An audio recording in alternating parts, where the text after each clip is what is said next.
بسم اللہ الرحمن الرحیم۔ حضرت سمرہ بن جندب رضی اللہ تعالیٰ عنہ روایت کرتے ہیں کہ رسول خدا صلی اللہ علیہ وآلہ وسلم کا یہ معمول مبارک تھا کہ جب نماز فجر سے فارغ ہوتے تو صحابہ کرام رضی اللہ تعالیٰ عنہم کو مخاطب کر کے پوچھتے، کیا گزشتہ رات تم میں سے کسی نے کوئی خواب دیکھا ہے؟ اگر کوئی خواب سناتا تو آپ صلی اللہ علیہ وسلم اللہ کے حکم سے اس کی تعبیر فرماتے۔ ایک دن حسب معمول آپ صلی اللہ علیہ وآلہ وسلم نے سوال کیا۔ اس دن کسی نے کوئی خواب نہ سنایا تو آپ صلی اللہ علیہ وسلم نے فرمایا، آج رات میں نے خواب دیکھا ہے کہ میرے پاس دو شخص آئے۔ انہوں نے میرا ہاتھ پکڑا اور مجھے ارض مقدس کی جانب لے گئے۔ وہاں ایک شخص بیٹھا ہوا تھا اور ایک کھڑا تھا۔ اس کے ہاتھ میں لوہے کی کنڈی تھی۔ وہ اس کو اس شخص کی ایک باچھ میں داخل کرتا، یعنی اس کے منہ میں مارتا اور اس کی گدی تک، زبان کے اندر تک اس کو چیرتا تھا۔ پھر اس کی دوسری باچھ کے ساتھ بھی اسی طرح کرتا۔ اس دوران اس کی پہلی باچھ یعنی منہ کا ایک حصہ درست ہو جاتا تو وہ دوبارہ اسے کنڈی کے ساتھ چیرتا۔ میں نے دریافت کیا کہ یہ کیا ہے؟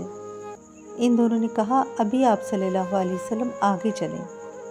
ہم آگے چلے تو ایک شخص کے پاس پہنچے جو اپنی گدی کے بل لیٹا ہوا تھا اور دوسرا آدمی اس کے سر پر پتھر لے کر کھڑا تھا۔ اس کے ساتھ اس کے سر کو کچل رہا تھا۔ جب وہ اسے پتھر مارتا تو وہ لڑک جاتا۔ وہ پتھر اٹھانے کے لیے اس کی جانب چلتا، وہاں تک پہنچتا نہیں تھا کہ اس کا سر درست ہو جاتا اور وہ پہلے جیسا ہو جاتا۔ وہ پھر اس کی جانب جاتا اور اس کو پتھر مارتا۔ میں نے دریافت کیا کہ یہ کیا ہے؟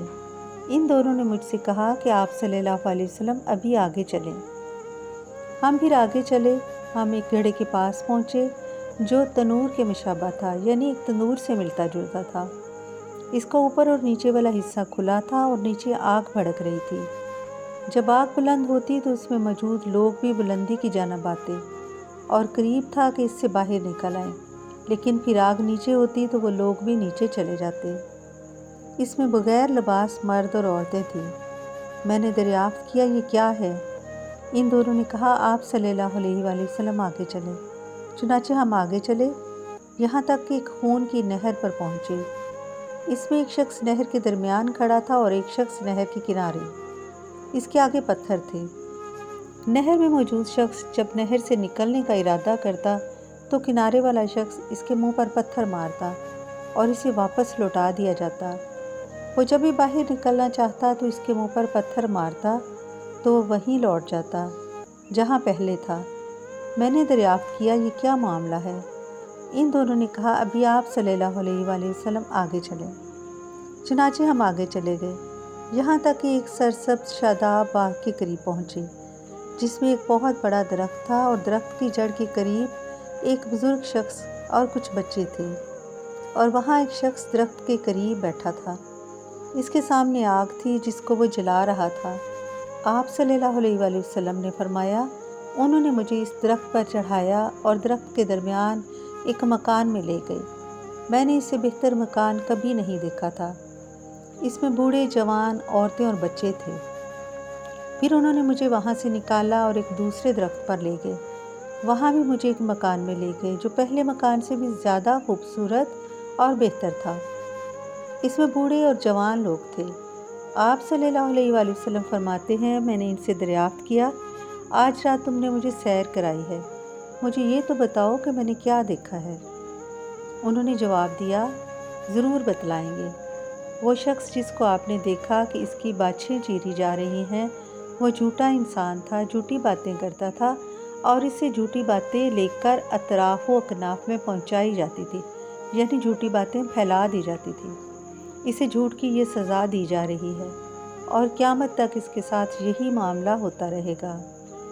اور جس شخص کو آپ صلی اللہ علیہ وسلم نے دیکھا کہ اس کا سر کچلا جا رہا ہے تو یہ وہ شخص تھا جس کو اللہ نے قرآن پاک کا علم عطا کیا، لیکن وہ رات بھر سویا رہا، دن بھر اس کے مطابق عمل نہ کیا۔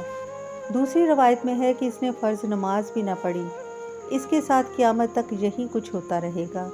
اور جن لوگوں کو آپ صلی اللہ علیہ وآلہ وسلم نے تنور میں دیکھا وہ زانی اور بدکار ہیں، اور جس شخص کو آپ صلی اللہ علیہ وآلہ وسلم نے نہر میں دیکھا وہ سود خور ہے اور بزرگ جو درخت کے پاس بیٹھے ہوئے تھے وہ حضرت ابراہیم خلیل اللہ ہیں، اور ان کے گرد جو بچے تھے وہ لوگوں کے بچے ہیں، اور جو شخص آگ جلا رہا تھا وہ دوزخ کا دربان فرشتہ ہے۔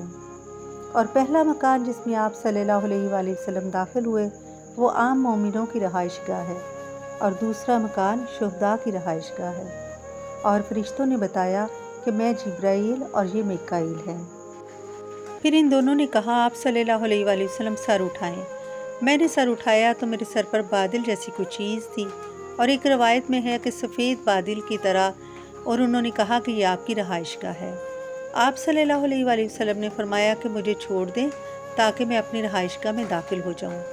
انہوں نے کہا ابھی آپ کی عمر باقی ہے، ختم نہیں ہوئی، جب آپ کی عمر ختم ہوگی تو آپ اس میں داخل ہو سکیں گے۔